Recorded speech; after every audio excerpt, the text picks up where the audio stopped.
안녕하세요. 카모마일 클리닉입니다. 오늘은 독일 작가 헤르만 헤세의 책 시다르타에 대해서 말씀을 드려보겠습니다.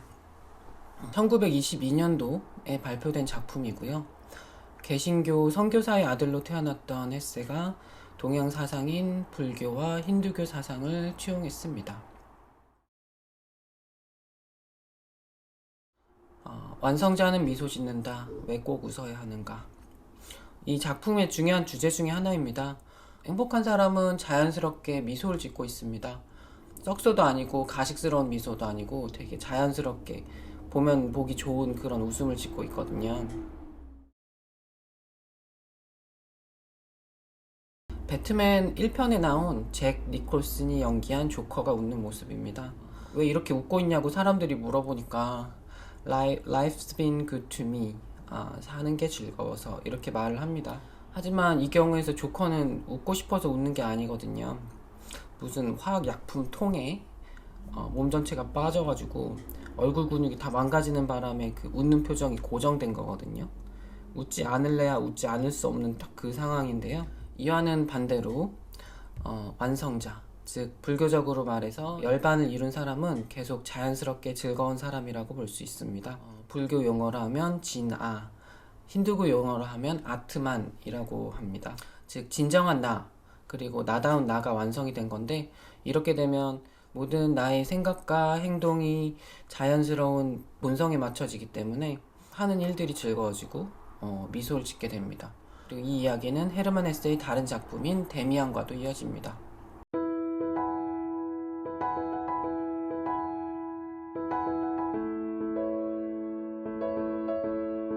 이런 구도의 과정, 나다운 나를 찾는 건 어려울 수밖에 없거든요. 시험 점수 받듯이 어떤 분야를 공부하고, 그리고 전국 모의고사도 보고, 그래서 내가 어느 도 닦는데 어느 위치에 있는지 알고, 그랬으면 얼마나 편하겠어요. 하지만 이런 정신 수행의 과정에는 변수가 정말 많습니다. 그래서 이 작품의 주인공 시다르타도 자아를 찾는 사람들이 겪을 수밖에 없는 전형적인 과정을 쭉 겪습니다. 그는 인도 귀족 집안이 잘생긴 아들이었습니다. 희하게 호리호리한 몸매에 얼굴도 참 빛났다고 하거든요.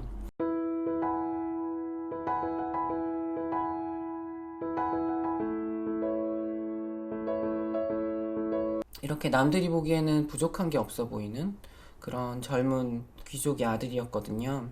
하지만 그가 갑자기 걸식 중이 되어버립니다. 밥 빌려 다니는 중이 된 거죠. 땡중이. 그에게는 마음이 허공이 있었던 겁니다. 그는 이렇게 수도승 생활을 하면서 굶어보고 고행을 하고 자기 기본적 본성과 반대되는 모든 어려운 수행을 하게 됩니다. 하지만 거기에서 또 깨달음을 얻은 게 아니고요. 이런 고행도 스스로를 힘들게 함으로써 자기 만족을 얻기 위함이 아닌가, 그런 위선적인 면이 있다는 것을 깨닫고 수도승 생활을 그만두게 됩니다. 그리고 나서 만난 것이 부유하고 예쁜 상인 미망인 여자였습니다. 카마라라고 하는 분이었는데요. 아무튼 시타르타는 그런 마음의 허공 가운데서 성욕을 발견한 거죠. 사람들이 삶에서 발견할 수 있는 가장 강한 욕구라고 볼 수 있는 성욕을 충족시키는 그 다음 단계의 말하자면 구도의 단계로 넘어갑니다. 시다르타는 그냥 거지 중이 아니고 상당히 지식을 쌓았던 귀족 출신이 거지 중이었기 때문에 이 여자한테 많은 즐거움을 선사를 합니다. 되게 똑똑하고 장사도 잘해서 부도 키워줬고 그다음 육체적 관계도 되게 잘 맺었거든요. 하지만 그럼에도 불구하고 또 채워지지 않는 것이 있었습니다. 기독교 성경을 보면 솔로몬이 고백이라는 것이 나오거든요. 헛되고 헛되도다.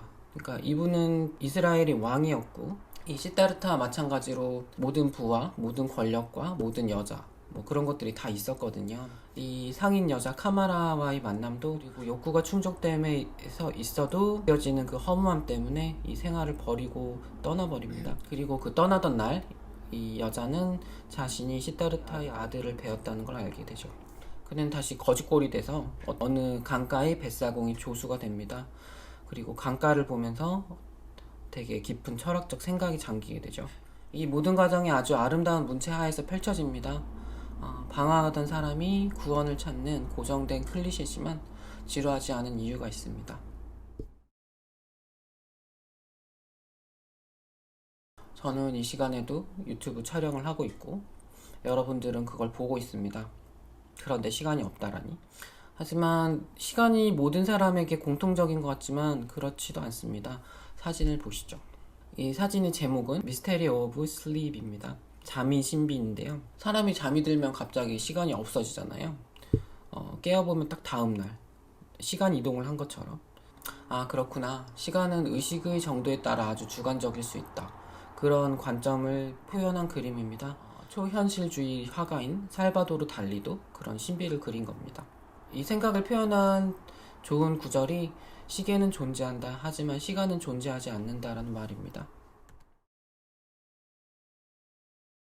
말장난 같지만 이거는 불교 사상의 중요한 부분 중에 하나고, 이 시타르타 작품에도 강물이라는 상징물과 함께 아름답게 묘사가 됩니다. 그 끝없이 흘러가는 강은 시간의 흐름이라고 볼 수 있거든요.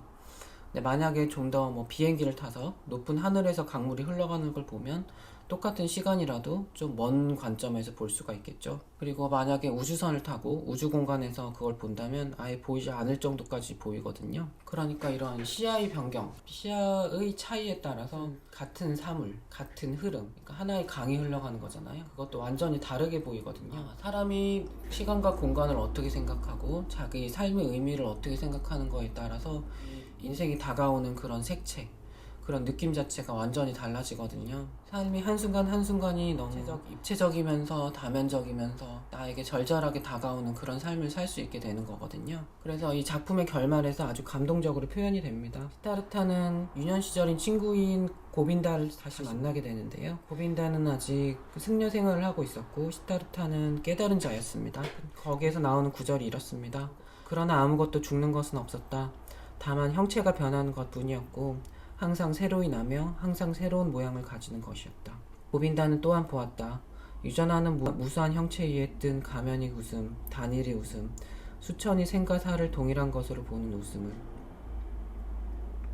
그리하여 고빈다는 완성자는 미소 진다는 것을 깨달았다. 시간의 흐름과 나의 생, 가까운 곳에서 보면 고통의 연속이라고 생각이 되지만 멀리서 보면 그것이 별 의미가 없는 것이구나. 삶이 얽매임에서 벗어날 수 있게 되고 그런 완성을 이루니 미소 짓게 되는 것, 그것을 알게 되면서 작품은 감동적으로 결말을 맺습니다. 헤르만 헤세의 시타르타였습니다. 경청해 주셔서 감사합니다.